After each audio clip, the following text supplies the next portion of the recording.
그날은 온 가족이 모이는 잔칫날이었습니다. 그런데 아무도 부르지 않은 한 사람이 들어왔습니다.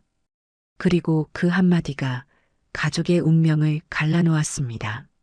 전 재산은 며느리 것이다. 잔치상이 차려진 거실은 오랜만에 웃음소리로 가득했습니다. 한정우의 환갑을 축하하기 위해 모인 가족들은 저마다 술잔을 기울이며 덕담을 나누고 있었죠. 김은주는 부엌과 거실을 오가며 빈 접시를 채우고 국물이 식지 않았는지 살피느라 제대로 자리에 앉지도 못했습니다. 30년 넘게 이 집의 며느리로 살아온 김은주에게 그런 움직임은 이미 몸에 밴 것이었으니까요. 그때 현관문이 열리는 소리가 들렸습니다. 누군가 초인종도 누르지 않고 문을 열고 들어왔는데 김은주는 그 발소리만으로도 심장이 멈추는 것 같았습니다. 거실로 들어선 사람은 흰 머리카락이 성성한 노인이었고 가족들은 하나둘 말을 멈추며 그 얼굴을 바라보았습니다. 한태식이었습니다. 20년 전 이 집을 떠났던 한정우의 아버지, 가족들 모두가 죽은 줄로만 알았던 사람이 지팡이 하나에 의지한 채 문턱을 넘어서고 있었죠. 한미자가 먼저 벌떡 일어났고 한정우는 손에 들고 있던 술잔을 탁자 위에 내려놓으며 굳은 표정으로 아버지를 노려보았습니다. 아버지가 왜 여기 와요? 한정우의 목소리는 낮았지만 날이 서 있었습니다. 한태식은 아들의 말에 대답하지 않고 천천히 거실 안으로 걸어 들어왔습니다.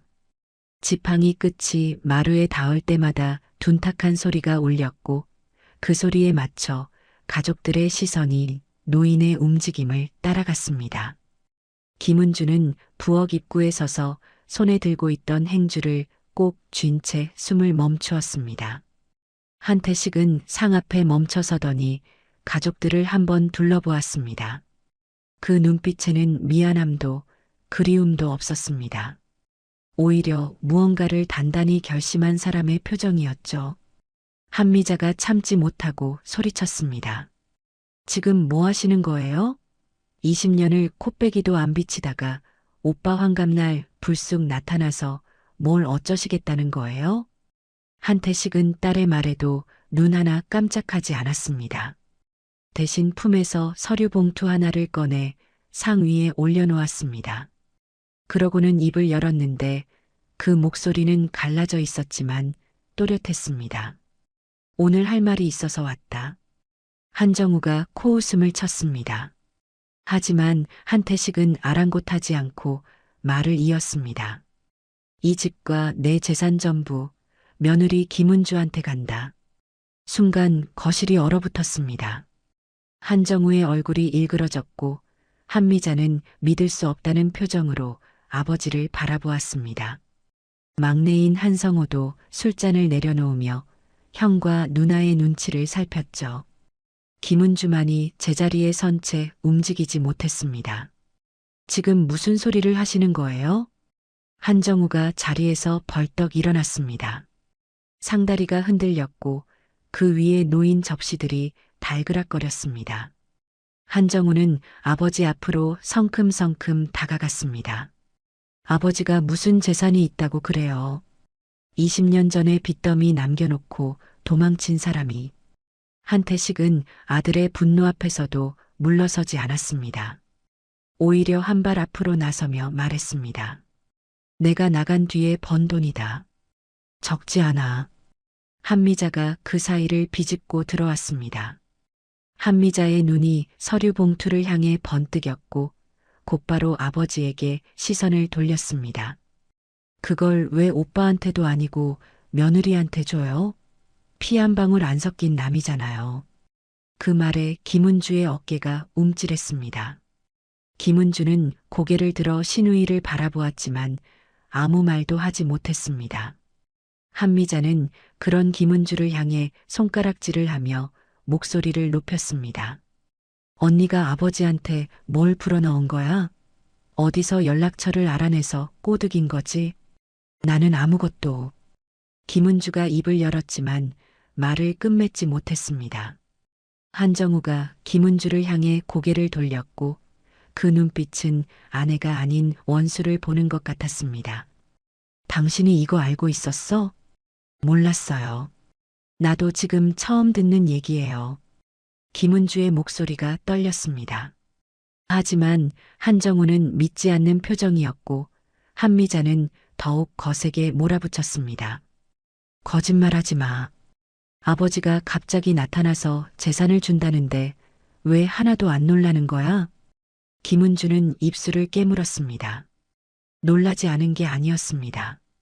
놀라서 아무 말도 못하고 있는 것이었죠. 하지만 가족들의 눈에 김은주의 침묵은 시인으로 보였습니다. 한정우가 아버지에게 다시 고개를 돌렸습니다. 아버지, 이거 철회해요. 제정신이시라면 이런 말도 안 되는 소리 하실 분이 아니잖아요. 한태식은 고개를 저었습니다. 철회 안 한다. 왜요? 왜 남한테 재산을 줘요? 남이 아니라서 그렇다. 한태식의 대답에 거실은 다시 한번 침묵에 빠졌습니다. 가족들은 서로를 바라보았고 그 시선의 끝에는 늘 김은주가 있었습니다. 김은주는 그 모든 시선을 감당하며 제자리에 서 있었습니다. 행주를 쥔 손이 하얗게 질려 있었고 입술은 바짝 말라 있었습니다. 한미자가 김은주에게 다가왔습니다. 그리고 김은주의 팔을 거칠게 잡아당기며 말했습니다. 똑바로 말해. 언니가 뭘 했길래 아버지가 저러시는 거야. 김은주는 신우이의 손을 뿌리치지 못했습니다. 그저 고개를 숙인 채 작은 목소리로 대답했습니다. 나도 몰라요. 정말로 아무것도 몰라요. 하지만 그 목소리는 너무 작았고 가족들의 귀에는 닿지 않았습니다. 잔치상 위의 음식은 식어가고 있었고 촛불은 꺼질 듯 흔들리고 있었습니다. 김은주는 그 자리에서 한 발짝도 움직이지 못한 채 가족들의 차가운 시선을 온몸으로 받아내고 있었습니다. 가족들의 시선이 김은주의 온몸을 짓누르는 동안 김은주의 머릿속에는 20년도 더 된 기억이 떠올랐습니다. 지금 이 자리에서 김은주를 몰아세우는 사람들이 이 집을 떠났던 그 시절, 김은주는 홀로 이 집에 남아 있었습니다.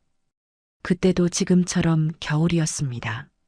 집안에 난방비를 댈 돈이 없어서 김은주는 시어머니 방에만 전기장판을 깔아두고 자신은 부엌에서 톱니불을 뒤집어 쓴 채 밤을 보내곤 했죠. 시어머니 박순덕은 이미 몸이 많이 쇠약해진 상태였고 하루에 서너 번씩 약을 챙겨 드셔야 했습니다.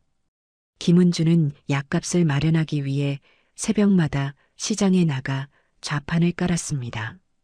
그 시절 한정우는 집에 없었습니다. 빚쟁이들이 집 앞에 진을 치기 시작하자 한정우는 짐을 싸서 집을 나갔죠. 한정우만이 아니었습니다. 한미자도 한성호도 저마다 이유를 대며 집을 떠났습니다.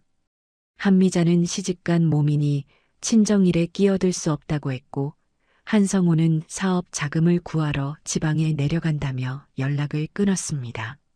한태식은 이미 그 전에 사라지고 없었죠. 남은 것은 병든 시어머니와 며느리뿐이었습니다. 김은주는 그때 30살이 갓 넘은 나이였고 어린 딸 하나를 시골 친정에 맡겨둔 상태였습니다. 한정우가 집을 나가던 날 김은주는 남편의 소매를 붙잡았습니다. 어머니는요? 어머니 두고 어디를 가요? 한정우는 김은주의 손을 뿌리쳤습니다. 그리고 현관문을 열며 뒤도 돌아보지 않고 말했죠. 빚쟁이들한테 쫓기면서 어머니 간병할 수 있을 것 같아? 당신이 알아서 해. 그 말을 끝으로 한정우는 사라졌습니다. 김은주는 닫힌 현관문 앞에 한참을 서 있었습니다. 울음이 나오지 않았습니다. 분노도 서러움도 느껴지지 않았습니다. 그저 막막함만이 가슴을 가득 채웠죠. 시어머니 방에서 기침 소리가 들려왔고 김은주는 그제야 정신을 차리고 부엌으로 향했습니다. 따뜻한 물이라도 끓여야 했으니까요. 그렇게 김은주 혼자 남은 집에는 빚쟁이들이 수시로 찾아왔습니다. 처음에는 문을 두드리며 소리를 질렀고 나중에는 대문에 빨간 스프레이로 글씨를 써놓기도 했습니다. 김은주는 새벽에 일어나 그 글씨를 지우고 시어머니가 보지 못하게 대문 앞을 깨끗이 청소해 두었습니다. 어느 날은 빚쟁이 중 한 명이 마당까지 들어왔습니다. 김은주는 시어머니 방문 앞을 가로막고 서서 그 사람을 마주했죠. 빚쟁이는 김은주를 위아래로 훑어보더니 비웃듯 말했습니다. 한태식 씨 며느리 맞지? 시아버지가 돈 들고 튀었는데 왜 당신이 여기 남아서 버티고 있어? 김은주는 대답하지 않았습니다. 그저 문 앞에 서서 물러서지 않았을 뿐이었죠. 빚쟁이는 혀를 차며 돌아갔지만 그날 밤 김은주는 잠을 이루지 못했습니다. 시어머니 방에서 새어나오는 거친 숨소리를 들으며 김은주는 어둠 속에서 눈을 뜨고 누워 있었습니다. 그러던 어느 날 우편함에서 편지 한 통이 발견되었습니다. 김은주는 처음에 또 빚독 촉장이려니 했는데 봉투를 열어보니 세금 체납 통지서였습니다. 밀린 재산세와 종합소득세가 적힌 금액을 보고 김은주는 눈앞이 캄캄해졌습니다. 김은주가 시장에서 한 달을 꼬박 벌어도 그 10분의 1도 마련할 수 없는 금액이었으니까요. 통지서를 손에 든 채 김은주는 마루에 주저앉았습니다. 그제야 눈물이 났습니다. 소리 없이 흐르는 눈물을 손등으로 훔치는데 시어머니 방에서 기척이 느껴졌습니다. 김은주는 황급히 눈물을 닦고 통지서를 등 뒤로 감추었습니다. 은주야, 무슨 일이니? 박순덕의 목소리는 힘이 없었지만 며느리를 걱정하는 마음은 분명했습니다. 김은주는 애써 웃음을 지으며 시어머니 방으로 들어갔습니다. 아무것도 아니에요, 어머니. 바람이 차서 눈이 좀 시렸어요. 박순덕은 며느리의 얼굴을 한참 바라보았습니다. 그 눈빛이 모든 것을 알고 있다는 듯했지만 박순덕은 아무 말도 하지 않았습니다. 대신 마른 손을 뻗어 김은주의 손을 잡았죠. 그 손은 뼈만 앙상하게 남아 있었지만 따뜻했습니다. 그로부터 한 달쯤 지났을 때 더 큰 봉투가 도착했습니다. 김은주는 봉투에 적힌 글씨를 보고 심장이 멎는 것 같았습니다. 경매 예고 통지였습니다. 체납된 세금을 갚지 않으면 이 집이 경매에 넘어간다는 내용이 빽빽하게 적혀 있었죠. 기한은 2달 남짓. 김은주는 그 숫자를 몇 번이나 다시 읽었지만 볼 때마다 같은 숫자였습니다. 김은주는 그날 밤 시어머니가 잠든 것을 확인한 뒤 거실로 나왔습니다. 어둠 속에서 경매 통지서를 펼쳐들고 한참을 바라보았죠. 이 집이 넘어가면 시어머니를 모실 곳이 없었습니다. 한정우에게 연락을 해봐야 전화를 받지 않았고 한미자는 처음부터 남의 일처럼 굴었습니다. 김은주는 혼자서 이 모든 것을 감당해야 했습니다. 창밖으로 차가운 바람이 불어왔고 유리창이 덜컹거렸습니다. 김은주는 통지서를 접어 서랍 깊숙이 넣어두었습니다. 그리고 다시 시어머니 방문 앞에 서서 안을 살폈습니다. 박순덕은 깊이 잠들어 있었고 가늘게 숨을 내쉬고 있었습니다. 김은주는 그 모습을 한참 바라보다가 조용히 문을 닫았습니다. 2달 후에 어떻게 될지 김은주는 알 수 없었습니다. 하지만 적어도 오늘 밤만큼은 이 집이 무너지지 않았습니다. 김은주는 부엌으로 돌아가 솜니부를 뒤집어 썼습니다. 그리고 경매 기한까지 남은 날들을 손가락으로 꼽아보았죠. 그 숫자가 눈앞에서 천천히 줄어드는 것 같았고 김은주의 가슴은 점점 더 조여왔습니다. 경매 기한을 손가락으로 꼽던 그 밤 김은주는 문득 한태식이 떠나기 전날 밤을 떠올렸습니다. 그날도 이렇게 추운 겨울이었고 김은주는 우연히 한태식의 뒷모습을 보게 되었죠. 그때 한태식은 이미 사업이 기울어 빚더미에 앉아 있었습니다. 한때 동네에서 제법 이름을 날렸던 건자재 사업이 부도가 나면서 모든 것이 무너지기 시작했죠. 거래처에서 돈을 떼이고 직원들 월급을 주지 못하게 되면서 한태식의 어깨는 나날이 처져갔습니다. 한정우와 한미자, 한성호는 아버지의 그런 모습을 보며 하나둘 등을 돌렸고 집안에는 원망과 한숨만이 가득했습니다. 김은주가 한태식의 뒷모습을 본 것은 새벽녘이었습니다. 시어머니에게 드릴 약을 챙기러 부엌에 나왔다가 마당에서 무언가를 태우고 있는 사람의 그림자를 발견했죠. 김은주는 조심스럽게 부엌 문을 열고 밖을 내다보았습니다. 한태식이었습니다.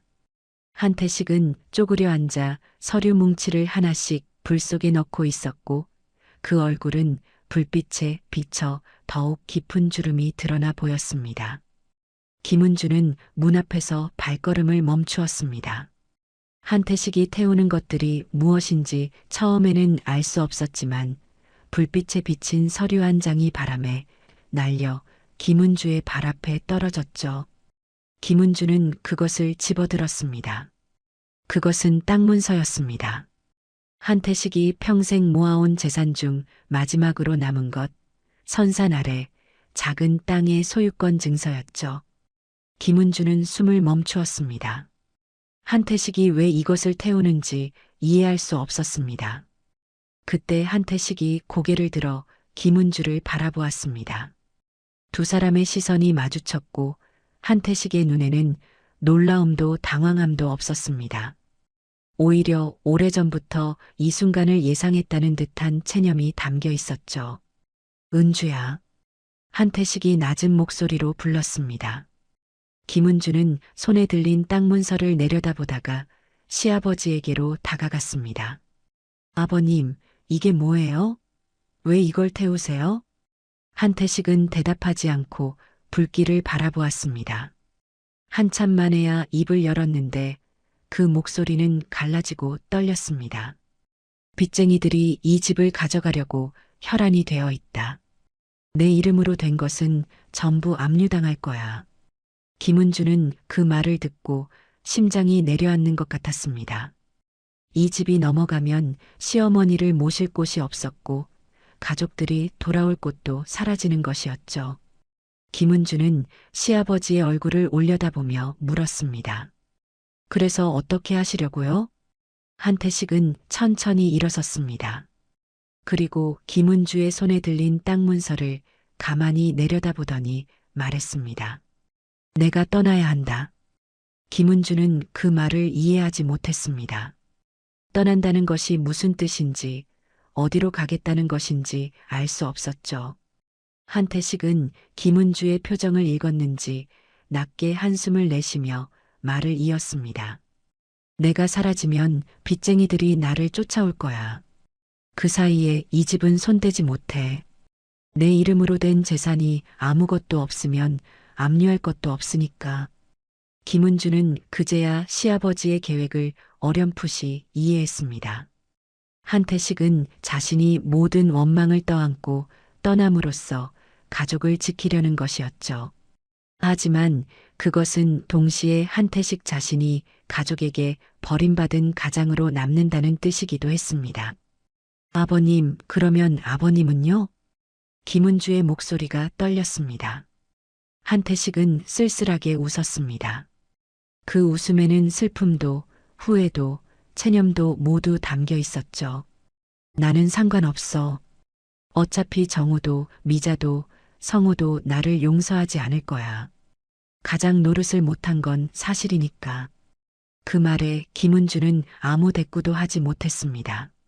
한정우와 한미자, 한성우가 아버지를 어떻게 생각하는지 김은주도 알고 있었으니까요.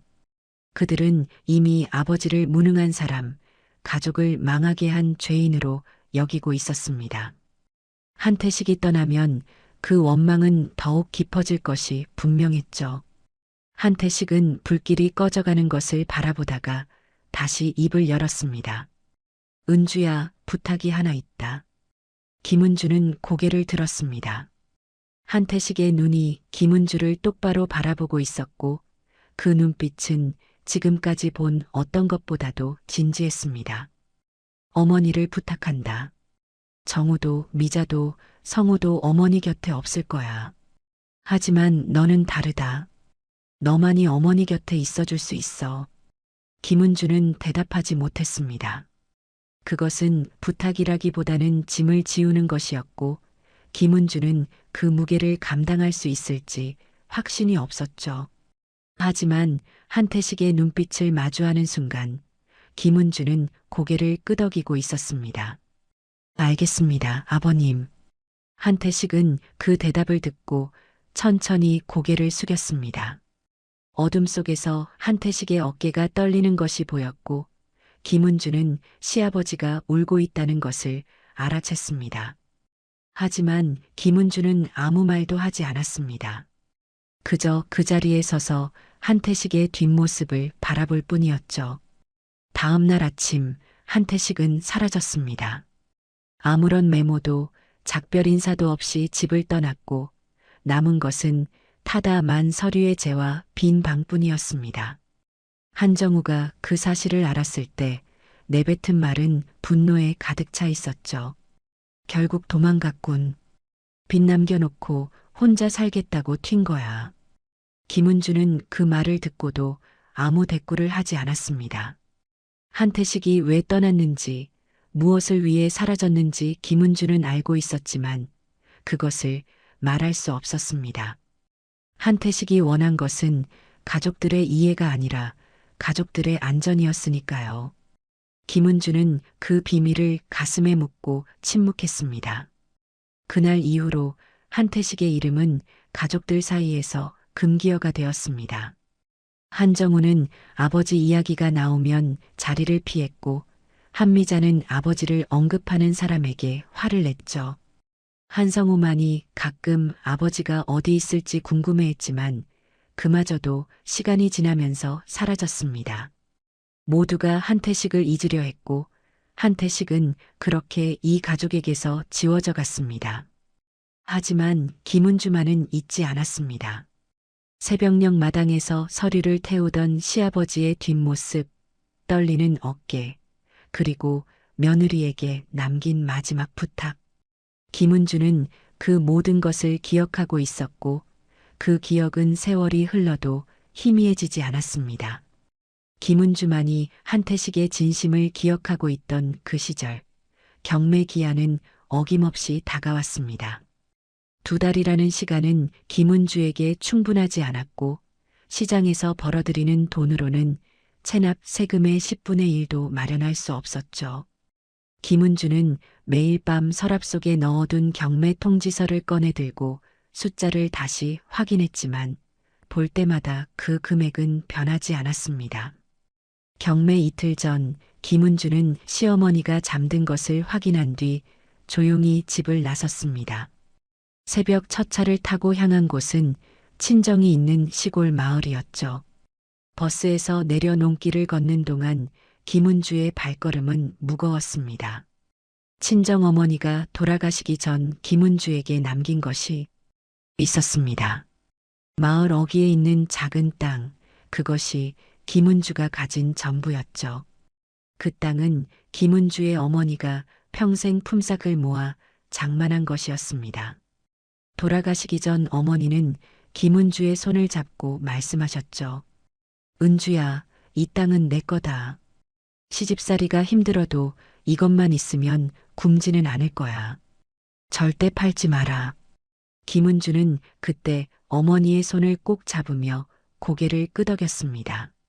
어머니의 유언이었고 김은주가 지켜야 할 약속이었죠.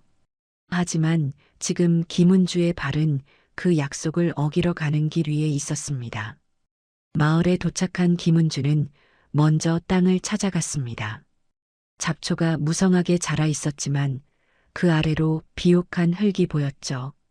김은주는 한참 동안 그 땅을 바라보았습니다. 어머니의 손때가 묻은 땅, 어머니의 땀이 스민 땅이었습니다. 김은주의 눈에 눈물이 고였지만 김은주는 손등으로 눈물을 훔치며 돌아섰습니다. 부동산 중개소를 찾아간 김은주는 땅을 팔겠다고 말했습니다. 중개인은 김은주를 위아래로 훑어보더니 고개를 갸웃했죠. 급하게 파시려는 거예요? 금매로 내놓으면 죗값 못 받습니다. 김은주는 알고 있었습니다. 하지만 시간이 없었죠. 경매는 내일 모레였고 오늘 계약하지 않으면 돈을 마련할 방법이 없었습니다. 괜찮습니다. 빨리 처분해 주세요. 중개인은 어깨를 으쓱하더니 서류를 꺼냈습니다.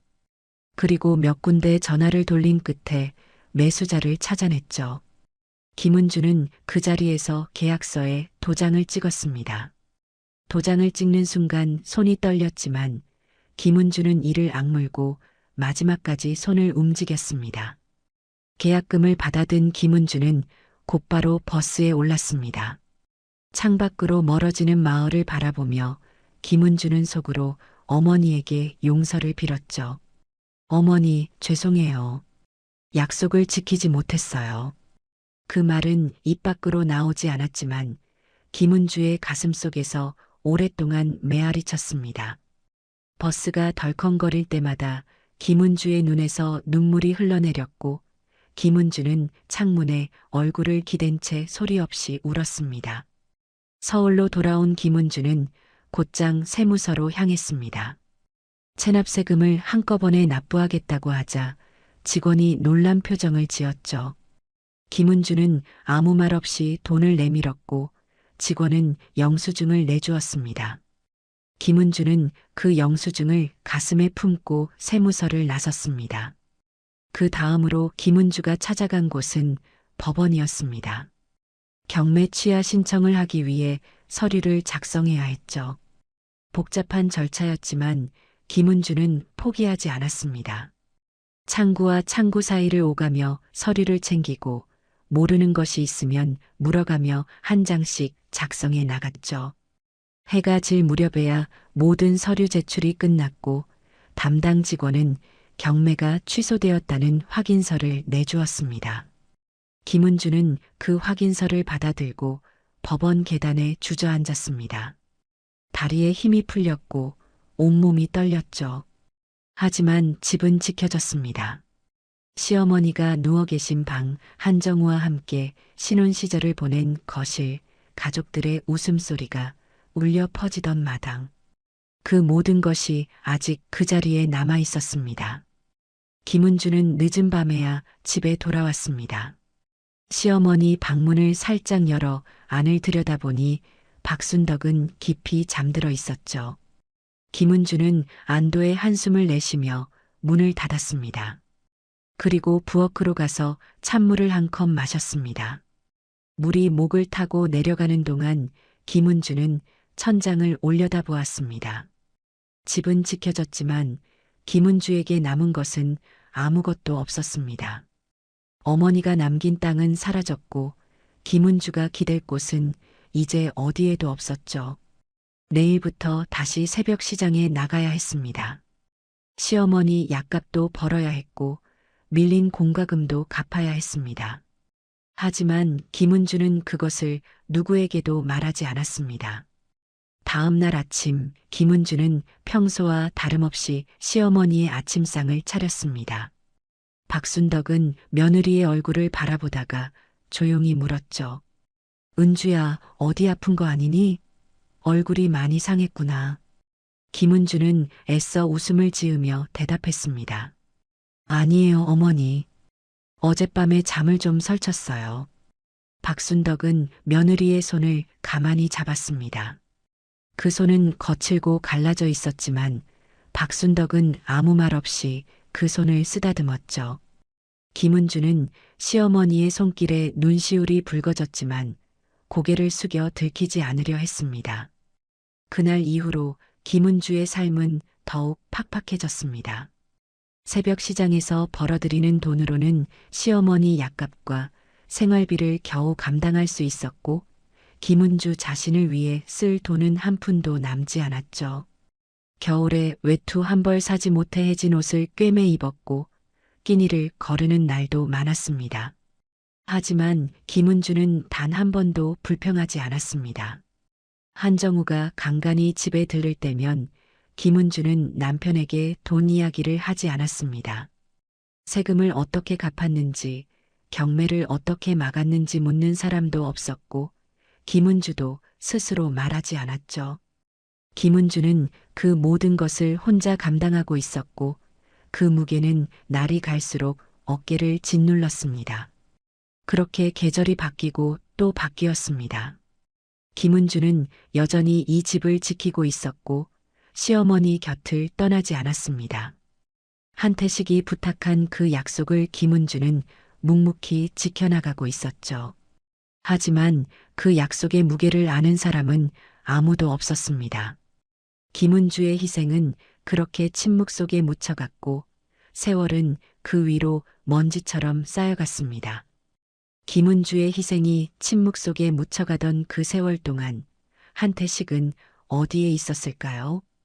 가족을 떠난 한태식은 처음에 아무것도 가진 것이 없었습니다.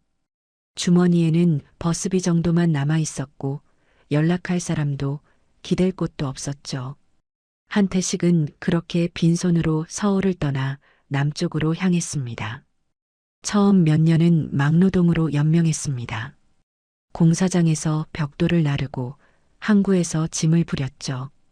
나이가 들어 시작한 육체 노동은 몸을 갈아먹었지만 한태식은 불평하지 않았습니다. 빚쟁이들이 자신을 쫓는 한 가족들은 안전할 것이라는 생각이 한태식을 버티게 했으니까요. 밤마다 허름한 쪽방에 누워 천장을 바라보며 한태식은 가족들을 떠올렸습니다. 아내 박순덕의 기침소리, 한정우의 성난 눈빛, 한미자의 원망 섞인 목소리. 그 모든 것이 한태식의 가슴을 짓눌렀지만 돌아갈 수는 없었습니다. 그러던 어느 날 한태식은 우연히 옛거래처 사람을 만났습니다. 건자재 사업을 할 때 알고 지내던 하청업체 사장이었죠. 그 사람은 한태식을 알아보고 반갑게 손을 내밀었습니다. 한 사장님 아니세요? 여기서 뭘 하고 계셔요? 한태식은 처음에 피하려 했습니다. 과거를 아는 사람을 만나는 것이 두려웠으니까요. 하지만 그 사람은 한태식의 과거를 묻지 않았습니다. 대신 자신의 사업 이야기를 하며 한태식에게 제안을 했죠. 지금 작은 공장을 하나 운영하고 있는데 사람이 부족해요. 한 사장님 경험이면 큰 도움이 될 텐데 같이 해보시지 않겠어요? 한태식은 오래 망설였습니다. 다시 사업에 손을 대는 것이 두려웠고 또다시 실패할까봐 겁이 났죠. 하지만 막노동으로는 평생을 살아도 빚을 갚을 수 없었고 가족에게 돌아갈 날은 요원하기만 했습니다. 한태식은 결국 그 제안을 받아들였습니다. 처음에는 공장의 자비를 도맡았습니다. 기계를 청소하고 자재를 정리하고 배송을 나가기도 했죠. 한태식은 젊은 직원들보다 더 부지런히 움직였고 누구보다 일찍 출근해서 누구보다 늦게 퇴근했습니다. 그 모습을 본 공장 사장이 한태식에게 점점 더 중요한 일을 맡기기 시작했고 몇 년이 지나자 한태식은 공장의 실질적인 관리자가 되어 있었습니다. 그 무렵 건설 경기가 살아나기 시작했습니다. 한태식이 일하던 공장은 건자재를 생산하는 곳이었고 주문이 밀려들었죠. 한태식은 예전 사업 경험을 살려 거래처를 늘리고 생산 공정을 개선했습니다. 공장은 빠르게 성장했고 사장은 한태식에게 지분을 나눠주겠다고 제안했습니다. 한 사장님 덕분에 여기까지 왔어요. 같이 공동대표로 가시죠. 한태식은 그 제안을 받아들였고 그때부터 본격적으로 사업가로서의 두 번째 인생이 시작되었습니다. 공장은 해가 갈수록 커졌고 한태식의 재산도 불어났죠. 한태식은 번 돈을 거의 쓰지 않고 모아두었습니다. 언젠가 가족에게 돌아갈 날을 위해서였죠. 하지만 세월이 흐를수록 돌아가는 것이 두려워졌습니다. 한정우는 이제 중년이 되었을 것이고 한미자와 한성우도 각자의 가정을 꾸렸을 것입니다. 그들이 아버지를 용서할 리 없었죠. 한태식은 가끔 서울 근처까지 올라왔다가도 발길을 돌리곤 했습니다. 가족의 얼굴을 보는 것이, 그들의 원망을 마주하는 것이 두려웠으니까요. 그러던 어느 날 한태식은 우연히 옛집 근처를 지나게 되었습니다. 사업차 서울에 왔다가 시간이 남아 무심코 발길을 돌린 것이었죠. 골목길을 걸어 익숙한 대문 앞에 섰을 때 한태식의 심장은 쿵쿵거렸습니다. 대문은 예전 그대로였고 담장 너머로 마당이 보였습니다. 그때 대문이 열리며 한 여자가 나왔습니다. 김은주였습니다. 20년 전보다 훨씬 늙어 보였고 허리가 굽어 있었죠. 장바구니를 든 김은주는 골목을 걸어 시장 쪽으로 향했고 한태식은 멀찍이 떨어져서 그 뒷모습을 바라보았습니다. 김은주의 걸음걸이는 느렸습니다. 어깨는 축 처져 있었고 발걸음은 무거워 보였죠. 한태식은 문득 궁금해졌습니다. 자신이 떠난 뒤 이 집에서 무슨 일이 있었던 것일까? 왜 김은주만이 이 집을 지키고 있는 것일까? 한태식은 그날 이후로 조용히 조사를 시작했습니다. 옛 지인들을 수소문하고 등기부등본을 떼어보고 세무서 기록을 확인했죠. 그리고 마침내 알게 되었습니다. 20년 전 경매 직전에 세금을 납부한 사람의 이름, 그 돈의 출처, 그 모든 것을요. 김은주였습니다. 경매를 막은 것도, 이 집을 지킨 것도 모두 김은주였습니다. 한태식은 그 사실을 알고 한동안 아무것도 할 수 없었습니다. 자신이 떠난 자리를 며느리가 채웠고 자신이 져야 할 짐을 며느리가 대신 졌다는 것이 믿기지 않았죠. 한태식은 더 깊이 파고들었습니다. 김은주가 친정에서 물려받은 땅을 팔았다는 것, 그 돈으로 세금을 갚았다는 것, 그 후로 수십 년간 홀로 시어머니를 모시며 집을 지켜왔다는 것. 그 모든 이야기가 한태식의 귀에 들어왔고 들을 때마다 가슴이 무너져 내렸습니다. 한태식은 비로소 깨달았습니다. 자신에게 갚아야 할 빚이 있다는 것을요. 돈으로 환산할 수 없는, 평생을 바쳐도 다 갚지 못할 빚이 김은주에게 있었습니다. 한태식은 그때부터 결심했습니다. 죽기 전에 반드시 그 빚을 갚겠다고요. 한정우의 환갑 소식을 들은 것은 우연이었습니다. 옛 지인을 통해 가족들이 잔칫날을 준비하고 있다는 이야기를 전해 들었죠. 한태식은 그날이 적기라고 생각했습니다. 가족이 모두 모이는 자리, 그곳에서 자신이 해야 할 말을 하겠다고 마음먹었습니다. 잔칫날 아침, 한태식은 오래전에 준비해둔 서류 봉투를 품에 넣었습니다. 그리고 20년 만에 처음으로 그 집의 문을 열었죠. 현관문을 여는 순간 한태식의 손이 떨렸습니다. 하지만 돌아설 수 없었습니다. 오늘이 아니면 영영 기회가 없을 것 같았으니까요. 거실로 들어섰을 때 가족들의 표정이 일그러지는 것이 보였습니다. 한정우의 분노, 한미자의 경악, 한성호의 당혹함. 그 모든 시선 속에서 한태식이 찾은 얼굴은 부엌 입구에 서 있던 김은주였습니다. 김은주의 눈이 크게 떠졌고 손에 든 행주가 바닥에 떨어졌죠. 한태식은 그 눈을 바라보며 속으로 말했습니다. 이제 갚을 때가 됐다고요. 한태식이 김은주를 바라보던 그 순간 거실의 공기는 더욱 무겁게 가라앉았습니다. 가족들의 시선이 김은주와 한태식 사이를 오갔고 그 침묵 속에서 한정우가 먼저 입을 열었습니다. 아버지, 지금이라도 늦지 않았어요. 그 말 취소하세요. 한정우의 목소리는 낮았지만 단호했습니다. 한태식은 아들을 바라보았지만 대답하지 않았죠. 그 침묵이 한정우의 분노에 기름을 부었습니다. 왜 대답을 안 해요? 20년 동안 코빼기도 안 비치다가 느닷없이 나타나서 재산을 남한테 준다고요? 그게 말이 돼요? 한미자가 그 옆에서 거들었습니다. 한미자의 눈은 김은주를 향해 있었고 그 눈빛에는 적이가 가득했죠. 오빠 말이 맞아요. 아버지가 무슨 재산이 있는지도 모르겠지만 설령 있다 해도 그건 자식들한테 가야 하는 거 아니에요? 피 한 방울 안 섞인 며느리한테 왜 줘요? 한미자의 목소리가 점점 높아졌습니다. 김은주는 여전히 부엌 입구에 서 있었고 바닥에 떨어진 행주를 줍지도 못한 채 굳어 있었죠. 한미자는 김은주에게로 성큼성큼 다가갔습니다. 언니, 솔직히 말해봐. 아버지한테 뭘 한 거야? 어떻게 꼬드긴 거냐고. 김은주가 고개를 저었습니다. 나는 정말 아무것도. 거짓말하지 마. 한미자의 고함에 김은주의 어깨가 움찔했습니다. 한미자는 김은주의 팔을 거칠게 잡아당기며 말을 이었죠. 20년 동안 연락도 없던 아버지가 갑자기 나타나서 재산을 주겠다는데 그게 우연이라고? 언니가 어디서 연락처를 알아내서 접촉한 거지? 아니면 예전부터 몰래 연락하고 있었던 거야?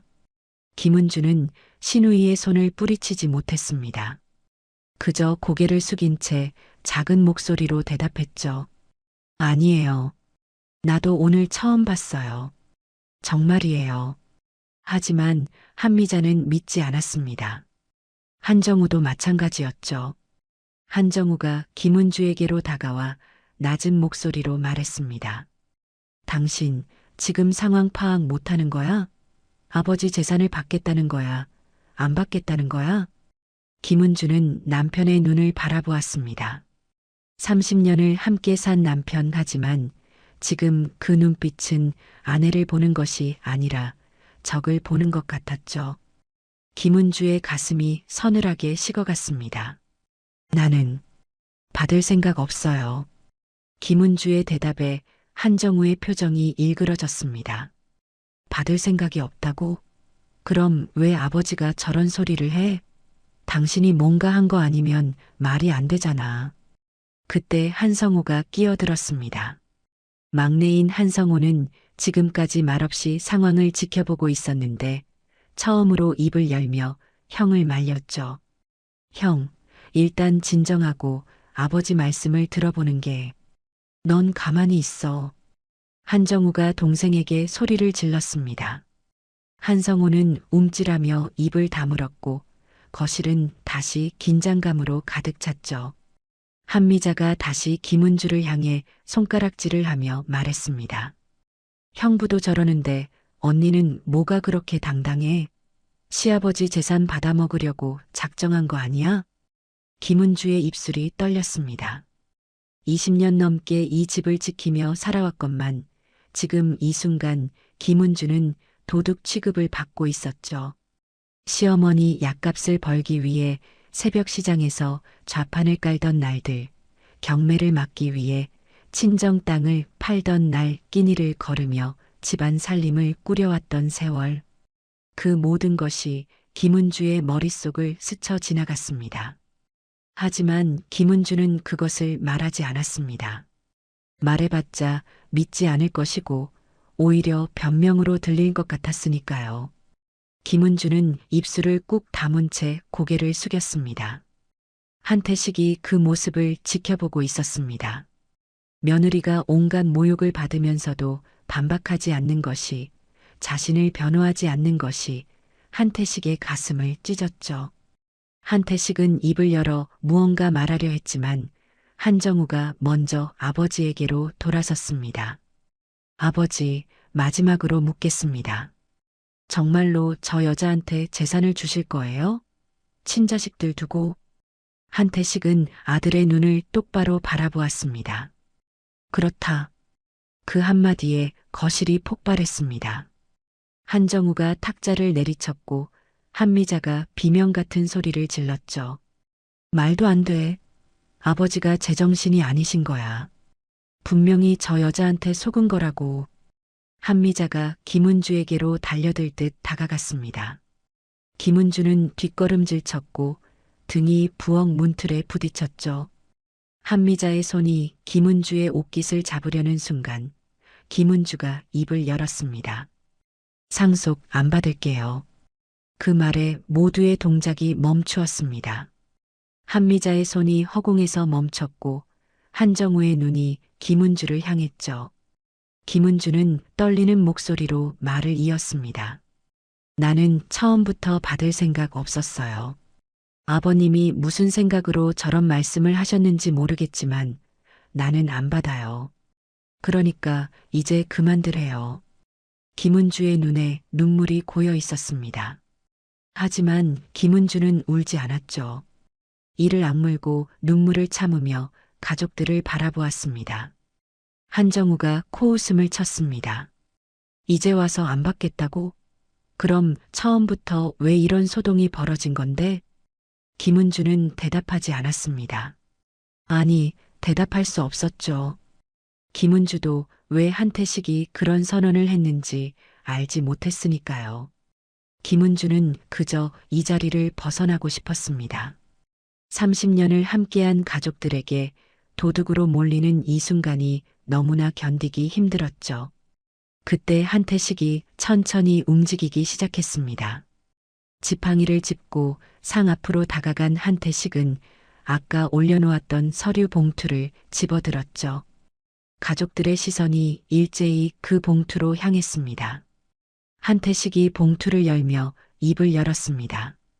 너희들이 알아야 할 게 있다. 한태식의 손이 서류 봉투 안으로 들어갔습니다. 가족들은 숨을 죽인 채 그 손을 바라보았고 김은주는 부엌 문틀에 기댄 채 떨리는 다리를 간신히 지탱하고 있었죠. 한태식이 봉투에서 꺼낸 것은 누렇게 바랜 서류 몇 장이었습니다. 세월의 무게가 느껴지는 낡은 종이들이었죠. 한태식은 그 서류들을 식탁 위에 하나씩 펼쳐 놓았습니다. 첫 번째는 세금 납부 영수증이었고, 두 번째는 경매 취하 확인서였으며, 세 번째는 토지 매매 계약서였죠. 가족들은 그 서류들을 멍하니 바라보았습니다. 한정우가 먼저 손을 뻗어 세금 납부 영수증을 집어들었습니다. 이게 뭐예요? 한태식은 대답하지 않았습니다. 대신 영수증 한쪽을 손가락으로 가리켰죠. 한정우의 시선이 그곳으로 향했고 곧 한정우의 얼굴이 굳어졌습니다. 납부자 이름이 적힌 칸에는 김은주라는 석자가 선명하게 찍혀 있었습니다. 이게 무슨... 한정우의 목소리가 흔들렸습니다. 한미자가 영수증을 빼앗듯 가져가 확인했고 한미자의 표정도 일그러졌죠. 한태식이 낮은 목소리로 말을 이었습니다. 20년 전 이 집이 경매에 넘어갈 뻔했다. 내가 남긴 빚 때문에 세금이 밀렸고 그 세금을 갚지 못하면 집이 넘어가게 되어 있었지. 한정우가 고개를 들어 아버지를 바라보았습니다. 한태식은 아들의 눈을 피하지 않고 말을 계속했죠. 그때 너희들은 어디 있었니? 정우, 너는 빚쟁이한테 쫓긴다며 집을 나갔고, 미자, 너는 시집간 몸이라 상관없다고 했지.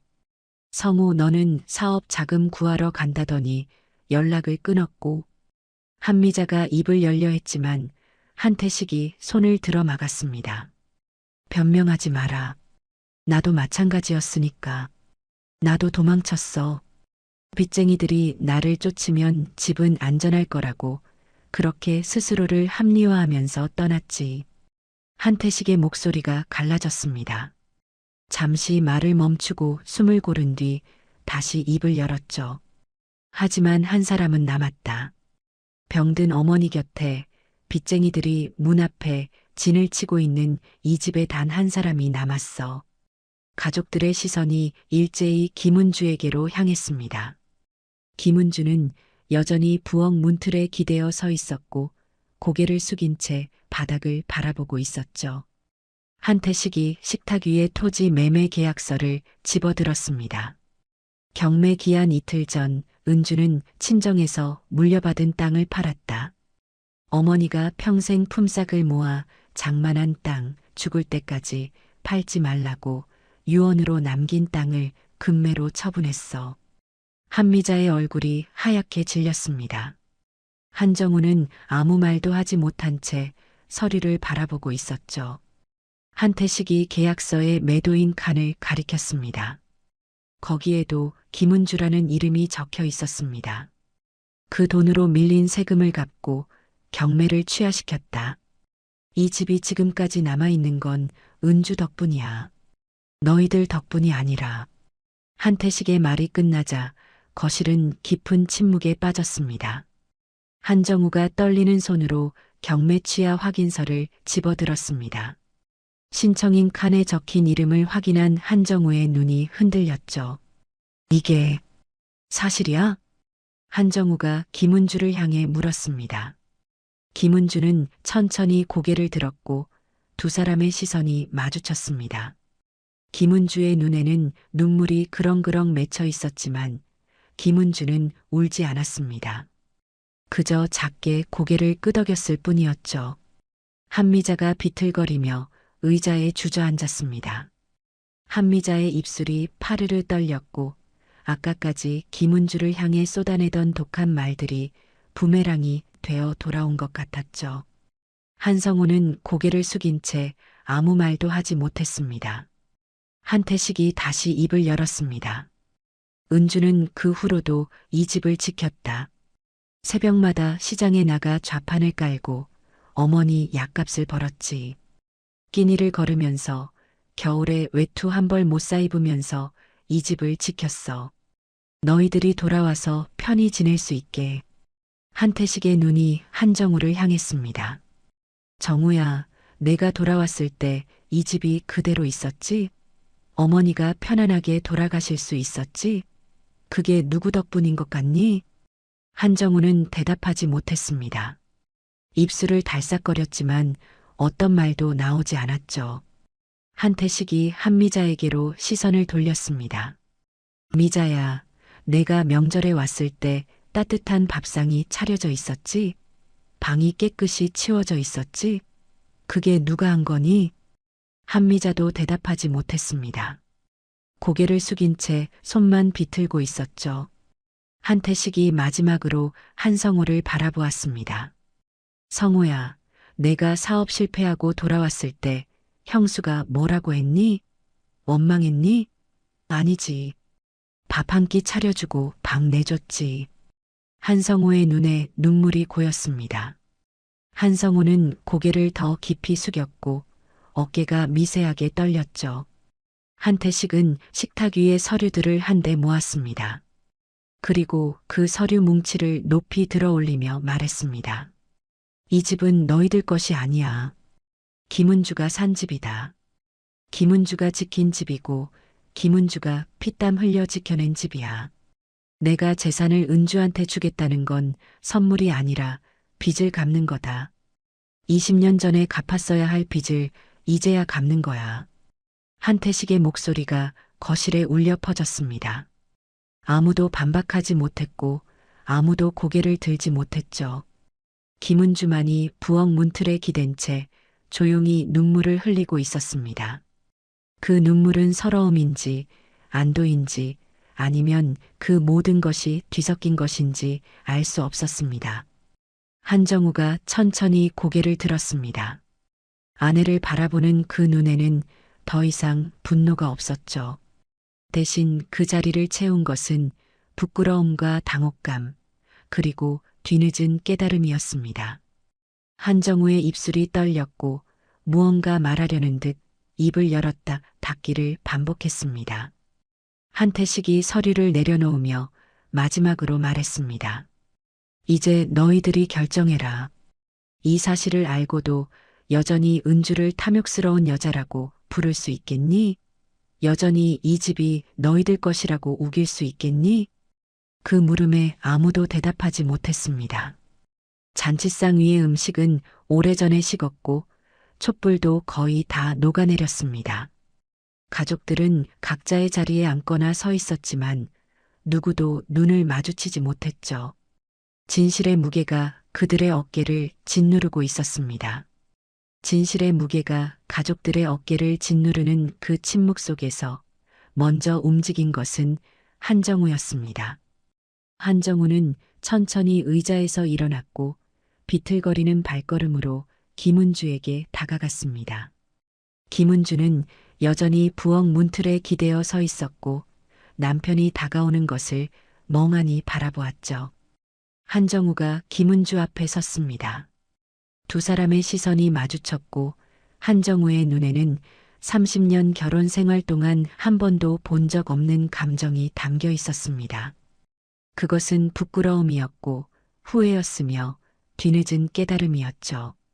한정우의 입술이 파르르 떨렸습니다. 당신이 그랬어? 김은주는 대답하지 않았습니다. 그저 눈물이 흐르는 얼굴로 남편을 바라볼 뿐이었죠. 한정우의 무릎이 꺾였습니다.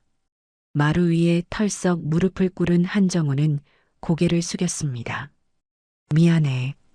그 두 글자가 한정우의 입에서 나오는데 30년이 걸렸습니다.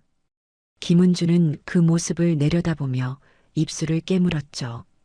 가슴속에서 무언가가 무너지는 것 같았지만 동시에 그것이 온전한 해방은 아니라는 것도 알았습니다. 나는 몰랐어.